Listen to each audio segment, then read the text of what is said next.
In the wake of the pandemic, demand for SUVs surged dramatically, prompting automakers to flood the market with high volumes of inventory, assuming the trend would persist.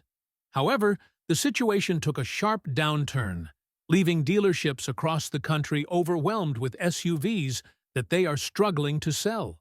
That said, not every model is experiencing the same level of difficulty. CarEdge's Market Day supply data highlights the SUV models facing the greatest challenges, revealing just how long it could take for dealers to move these vehicles. In this video, we will present the top 10 SUV models that are sitting on dealer lots without buyers. If you're new to the channel, consider subscribing for more valuable insights in the future. Now, let's dive in and count down from bad to worse. The Ford Bronco made a highly anticipated return, reviving one of the most legendary SUV nameplates in history.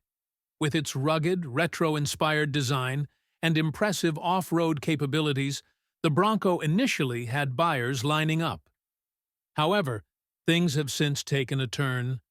The Bronco currently has a market day supply of 166, with over 52,000 units sitting unsold on dealer lots. One major factor contributing to its slowdown is pricing. When the Bronco debuted in 2021, the base model started at $29,995. Fast forward to 2025, and the base trim now starts at $38,000, while the high-performance Bronco Raptor can cost a staggering $90,000. At these prices, it's hard to justify the purchase, especially given the Bronco's steep depreciation. Compounding the problem is its reliability, or lack thereof. Consumer Reports gives the Bronco a reliability rating of 38 out of 100, with common complaints about transmission issues, in-car electronics, and body hardware. Despite its initial hype, the Bronco appears to be idling in neutral on dealer lots.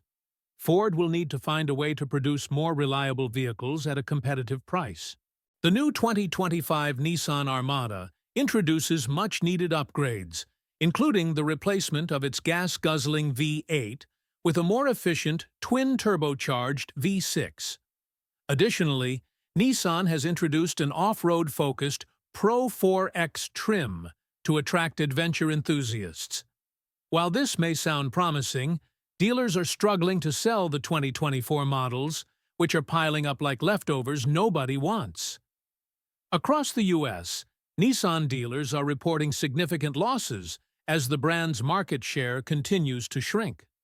The much-discussed Honda-Nissan merger has piqued interest, but it also highlights Nissan's current struggle to remain competitive.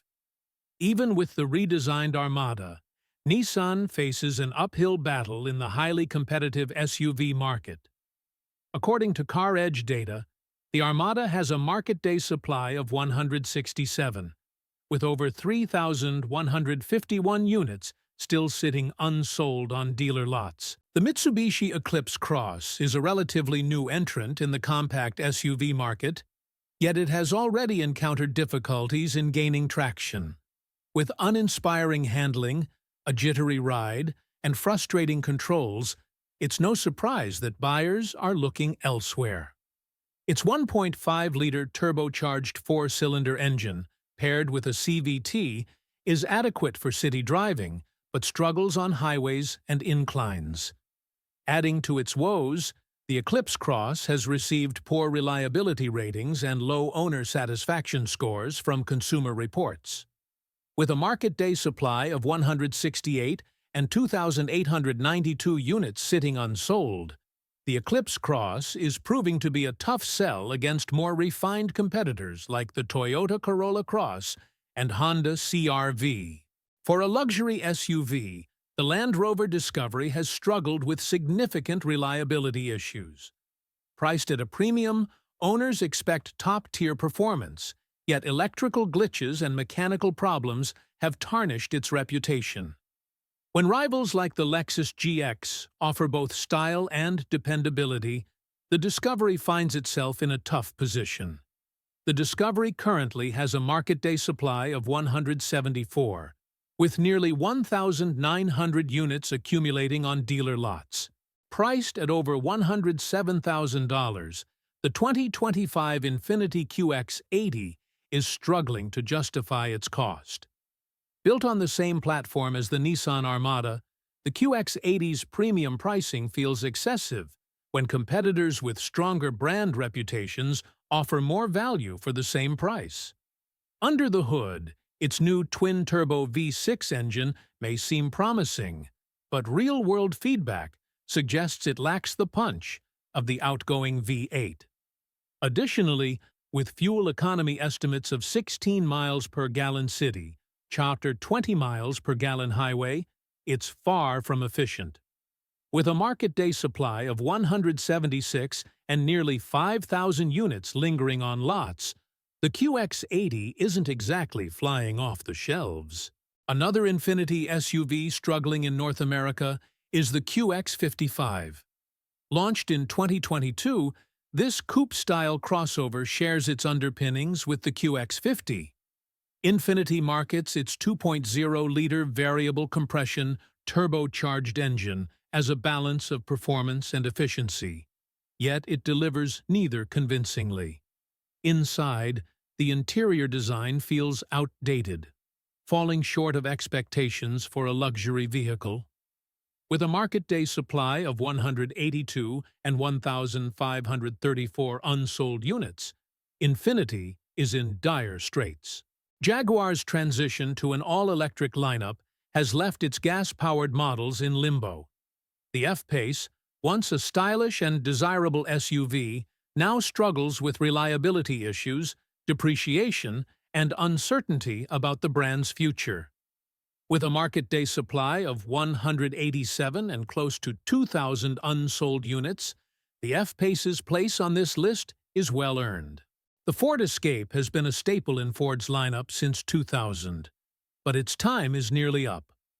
Production is set to end in 2025, and judging by sales, buyers are already moving on. With over 57,000 units sitting on lots, the Escape has a market day supply of 189, meaning dealers will need heavy incentives to clear inventory. The all-electric Cadillac Escalade IQ is failing to generate excitement despite its bold design and 460-mile range. Priced at $130,000, it's simply out of reach for most buyers. With a market day supply of 226 and over 4,000 units unsold, it's struggling to find its audience. Topping the list is the Audi Q6 e-tron Quattro. While Audi hoped this model would make waves in the EV market, weak demand and charging concerns have left dealers with a market day supply of 330 and 3,722 unsold units. If you enjoyed this analysis, don't forget to like, subscribe, and leave a comment.